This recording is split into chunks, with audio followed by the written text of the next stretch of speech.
Hello friends, this is Dr. Mamta Rathi. Welcome to my YouTube channel Dr. Mamta's Educational Plex. Today in this video we will discuss accounting concepts. Friends, in my earlier videos we have discussed about accounting overview and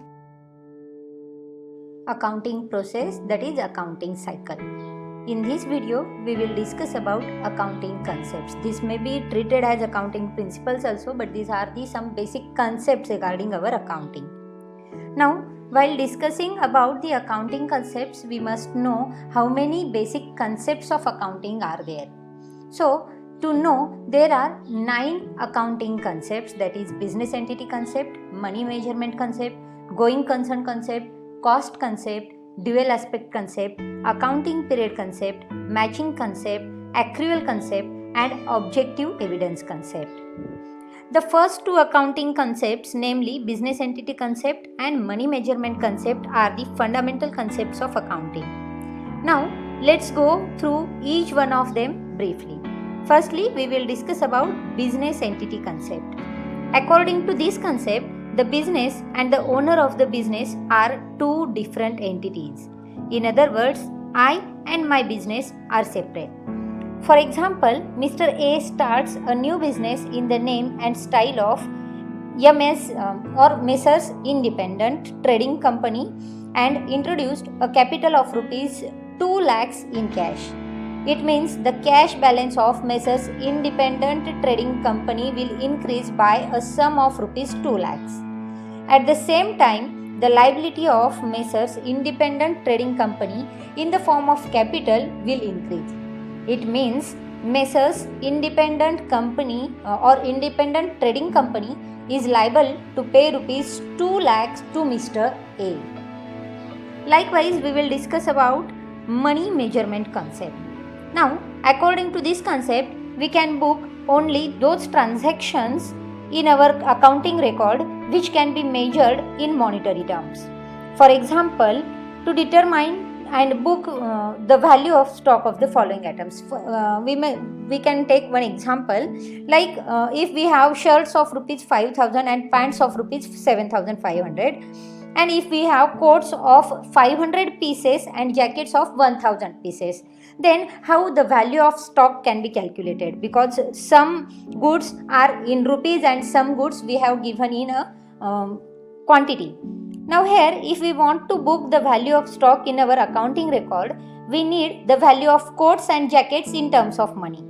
Now, if we conclude that the values of coats and jackets are rupees 2,000 and 15,000 respectively, then we can easily book the values of stock as rupees 29,500, as shirts were of rupees 5,000 plus pants were of rupees 7,500 plus coats are rupees 2,000 and jackets of rupees 15,000. So total it becomes 29,500 in our books. We need to keep quantitative records separately. So while money measuring concepts, we must have the information regarding money in money or regarding in quantity. We cannot book the value of our goods in different terms. We can book our values in money concepts only. Then the next concept of accounting is known as going concern concept. Our accounting is based on the assumption that business unit is a going concern. We record all the financial transactions of a business in keeping this point of view in our mind, that a business unit is going concern, not a gone concern. Otherwise, the banker will not provide loans. The supplier will not supply goods or services. The employees will not work properly, and the method of recording the transaction will change altogether. For example, a business unit makes investment in the form of fixed assets and we book only depreciation of the assets in our profit and loss account, not the difference of acquisition cost of assets less net realization value of the asset. The reason behind it is very simple. We assume that we will use these assets and earn profit in the future while using them. Similarly, we treat deferred revenue expenditure and prepaid expenditure also. The concept of going concern does not work in the following cases. In some cases, the concept of going concern is not used. The cases are if a unit is declared sick, that is unused or unusable units is termed as sick unit. In that case, this cannot be termed into the going concern. When a company is going to liquidate and a liquidator is appointed for the same, in liquidation process, going concern concept cannot be followed.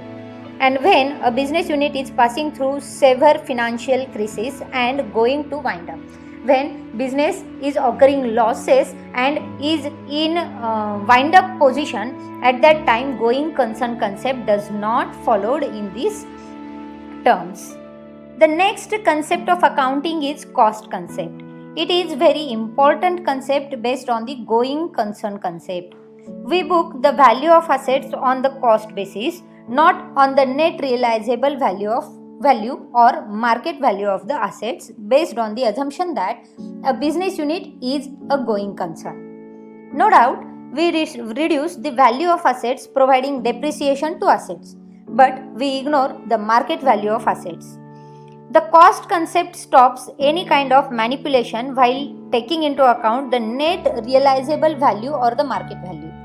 On the downside, this concept ignores the effects of inflation in the market, which can sometimes be very steep.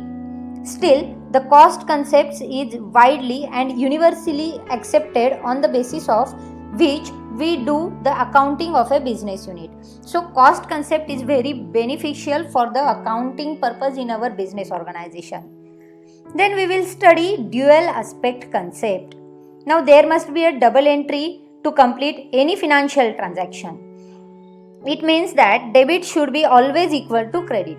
Hence, every financial transaction has its dual aspect. We get some benefit and we pay some benefit. For example, if we buy some stock, then it will have two effects. The value of stock will increase, that is, get benefit for the same amount, and it will increase our liability in the form of creditors. Now, if we can see one transaction of purchase of stocks for rupees 25,000, then the effect of that transaction will be the stock will increase by rupees 25,000. It means that increase in debit balances, and cash will decrease by rupees 25,000, that is decrease in debit balance, or creditor will increase by rupees 25,000, it means that increase in credit balance. So dual aspect concept, as we have double entry system in our accountancy, so we have to follow this dual aspect concept. The next concept regarding accounting is accounting period concept. Now this is very simple term. The life of a business unit is indefinite as per the going concern concept. To determine the profit or loss of a firm and to ascertain its financial position, profit and loss accounts and balance sheets are prepared at regular intervals of time, usually at the end of each year. This 1 year cycle is known as accounting period. The purpose of having an accounting period is to take corrective measures keeping in view the past performance, to nullify the effects of seasonal changes, to pay taxes, etc. Now, based on this concept, revenue expenditure and capital expenditures are segregated. Revenue expenditures are debited to the profit and loss account to ascertain correct profit or loss during a particular accounting period. Capital expenditure comes in the category of those expenses, the benefits of which will be utilized in the next coming accounting periods as well. Now, accounting period helps us ascertain correct position of the firm at regular interval of times, that is, at the end of each accounting period. After knowing accounting period, we will proceed with matching concept. Matching concept is based on the accounting period concept. The expenditure of a firm for a particular accounting period are to be matched with the revenue of the same accounting period to ascertain accurate profit or loss of the firm for the same period. This practice of matching is widely expected all over the world. Let us take an example to understand the matching concept clearly. The following data, the given data is received from Messrs. Globe Enterprises during the period of 1st April 2018 to 31st March 2019. Now here you can see serial number, particulars and amount of different things. There are sale of electric bulbs, then sale of 450 tube lights, then purchases made, then cash paid, then freight charges, electricity expenses and bills for March 13. And amounts are given here, that is 10,000, 2,000, 45,000, 40,000, 38,000, 1,500, 5,000 and 1,000. Now according to this data we can calculate our net profit.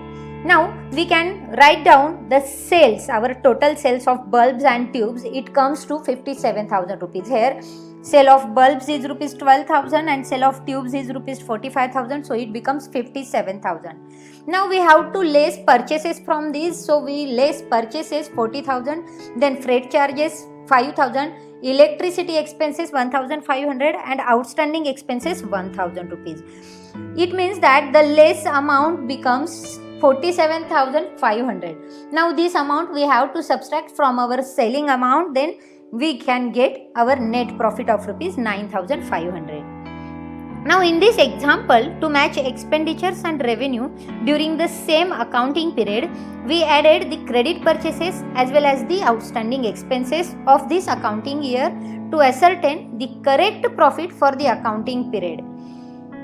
It means the collection of cash and payment in cash is ignored while calculating the profit or loss of the year. So this is a matching concept. There should be a matching in our debits and credits. It is based on our dual concept. Then we can go ahead with our next concept, that is accrual concept.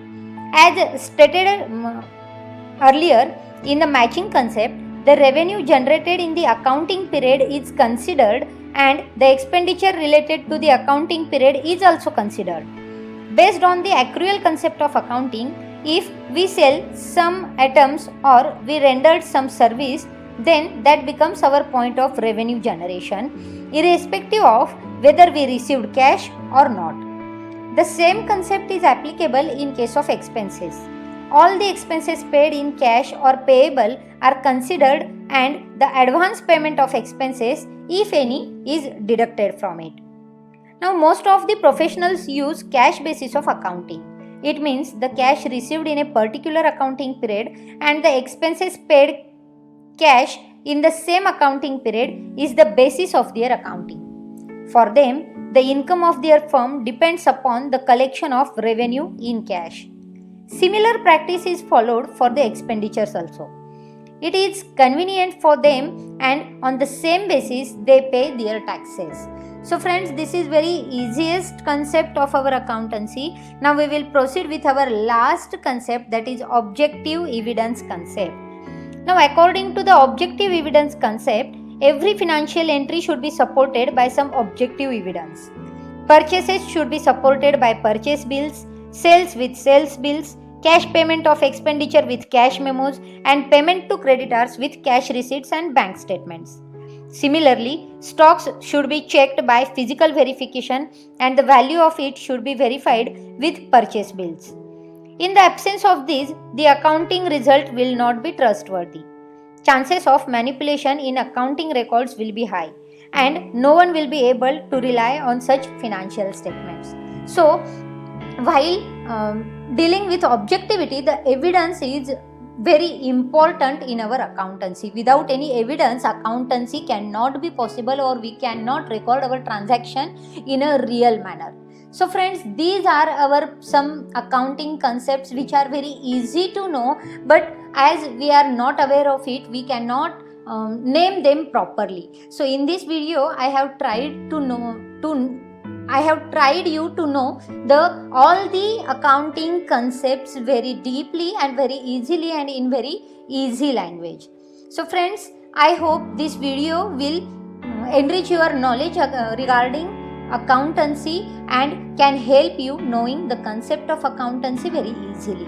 So friends, if you have not yet subscribed to my channel, please subscribe to my channel and do not forget to press bell icon so that you can receive the notification of my upcoming videos. So friends, I will come with next video very soon. Till then, keep watching and keep sharing my videos. I will come with the next version of our basic accounting concept in my next video. Thank you.